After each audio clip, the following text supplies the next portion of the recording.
Now, from Wish TV, your local news source, this is All Indiana Politics. Good morning and welcome to All Indiana Politics. I'm Garrett Bergquist in for Phil Sanchez. Anticipation is building for a potential presidential run by former Vice President and Indiana Governor Mike Pence. His older brother, Congressman Greg Pence, tells me he's among the voices pushing for a presidential run. We talked about that and the debt ceiling negotiations. With us now is Congressman Greg Pence. Congressman, thank you for dropping by today. Hello, Garrett. Thanks for having me. Your brother's given every indication that he is strongly considering a run for president in 2024. Do you want to see him run? I've been begging him to run since he talked about it last Thanksgiving. I think my brother brings really about three things to the table. One, he'd bring back the conversations about Christian, conservative, fiscally responsible Republican Party dialogue, principles. The other is, I think, if my brother won the primary a year from now, he could form a phenomenal cabinet. He knows the international scene, he knows the Washington, D.C., and he knows all the players with the expertise. And the last is, frankly, I'd love to see him debate President Trump. I think he would know how to do that, and he's a world-class debater. Do you think the Republican Party would accept him as a nominee? I mean, President Trump's supporters view him as a traitor. Yeah, well, we'll see. You know, that's I get a lot of positive, President Trump, and which my wife and I, along with the rest of my family, my son worked for the president for a long time. I don't have any negatives about the president, but I think looking to the future with my brother, I'm not alone in thinking it's time to take a different path. It's time to look ahead and not backwards. Do you know when we might have a final announcement from your brother, the former vice president, as to whether or not he will run? I wish it was last month, so the sooner the better. I hope he gets in. You're aware that a super PAC on his behalf was funded, was stood up this Monday of this week. Where he goes from there, he's my younger brother and he doesn't listen to me all the time. So, based on what you're seeing, how likely is it that we will not get a deal in time to avert a default? I believe we're going to get a deal whenever the default is. You know, that actually moved a little bit. I was in D.C. all this week. There's a lot of progress. There's a lot of positive comments coming out, but frankly, the debate and the conversations are really being kept quiet, which I think is appropriate. There's a tendency for a lot of my peers to run to the camera and give their opinion about rumors or innuendos, and I think that not being part of the dialogue and the conversations right now is a good thing. But I think something will get done.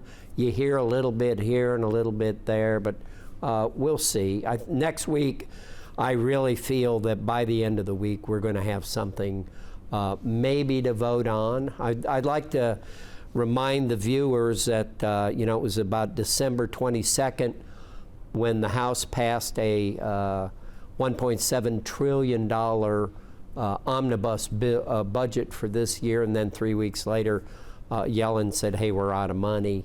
That kind of activity and timing's just been inappropriate. It's been too long for people to know what's going on and to have this conversation. Would you vote for a short-term spending extension if it did not include spending cuts?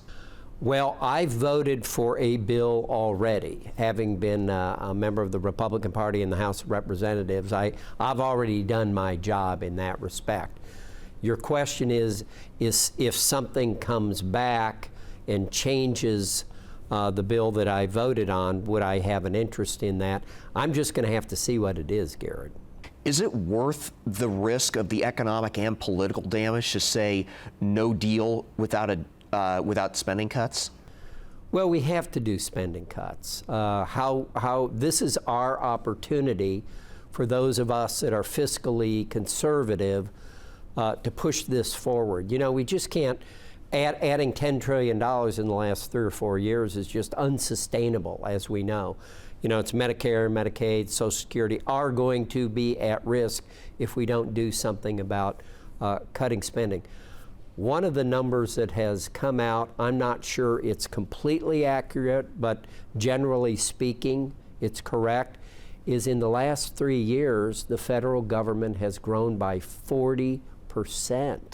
You can't do that. You can't grow over 10% every year of the federal government, the agencies, the bureaucracies. How worried should Hoosiers be about losing access to federally funded programs such as Social Security or veterans benefits? Well, I just started Social Security. I'm 66 in 5 months now. I started a month ago. I wouldn't worry about we have promised, the Republicans have promised that we're going to protect veterans. I'm also a veteran. I won't waver on that. And Social Security, I don't think that is not going to be at risk in the short term. We do have to address it in the long term. What that takes, I think, is mature people come to the table and say, what are we going to do about this shortfall of revenues coming in? How do we address that? Coming up, why Indiana's Attorney General wants the governor to send the National Guard to the border.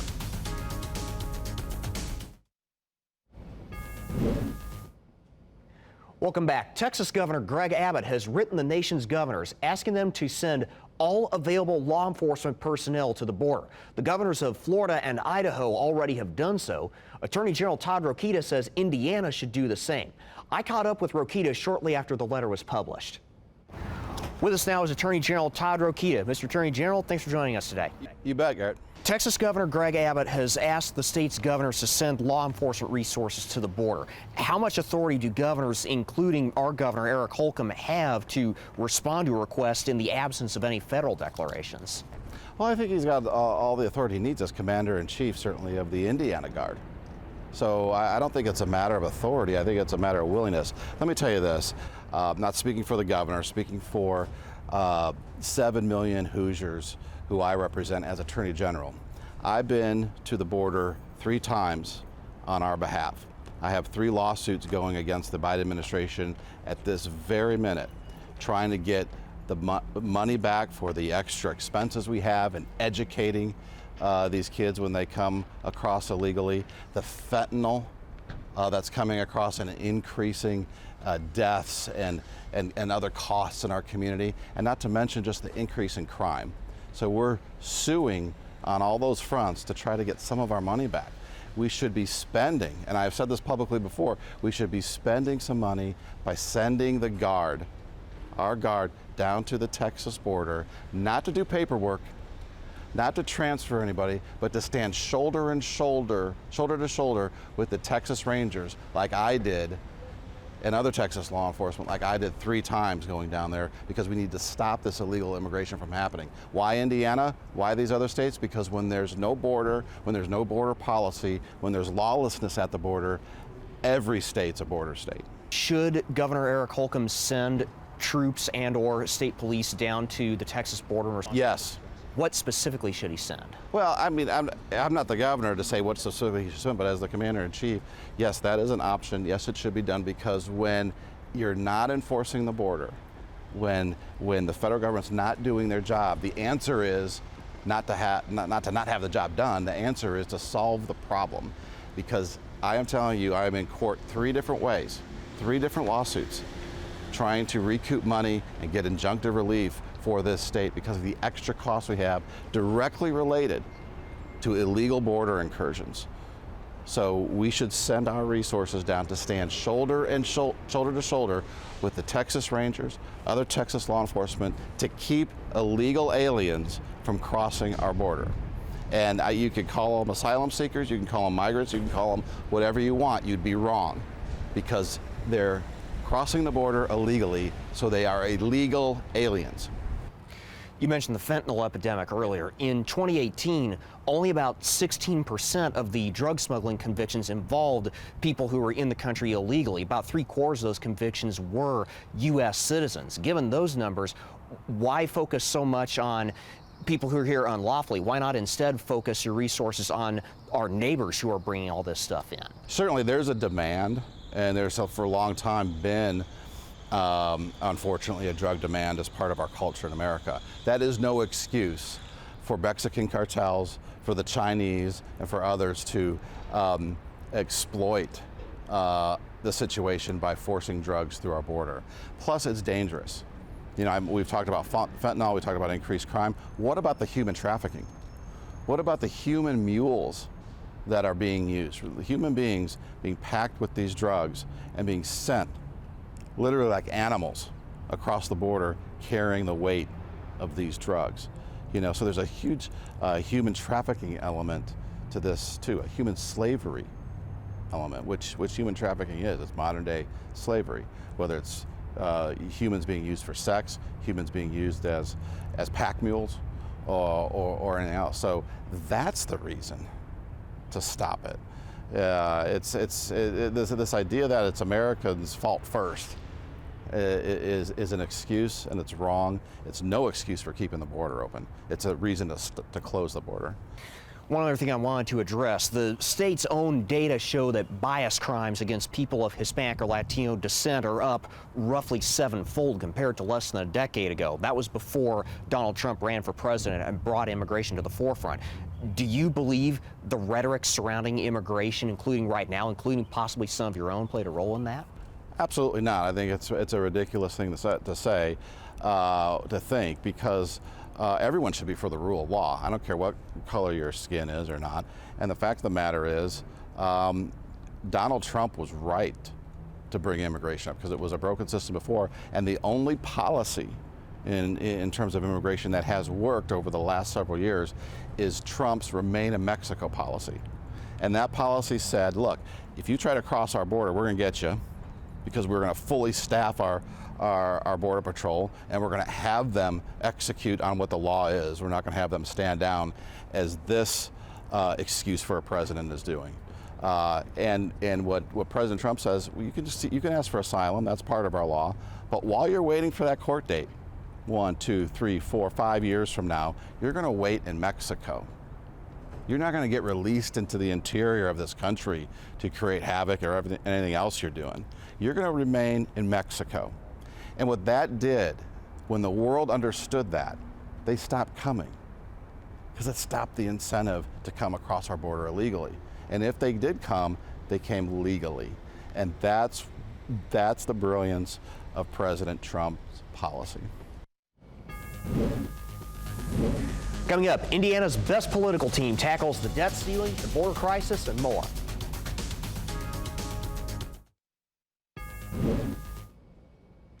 Welcome back to All Indiana Politics as we bring in two members of Indiana's best political team, Republican Tom John and Democrat.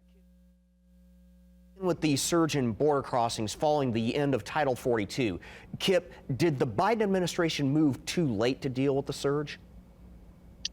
Well, I mean, people aren't getting across the border, and I think that's the number one criteria you got to look at. There was all this gloom and gloom, and the sky is falling.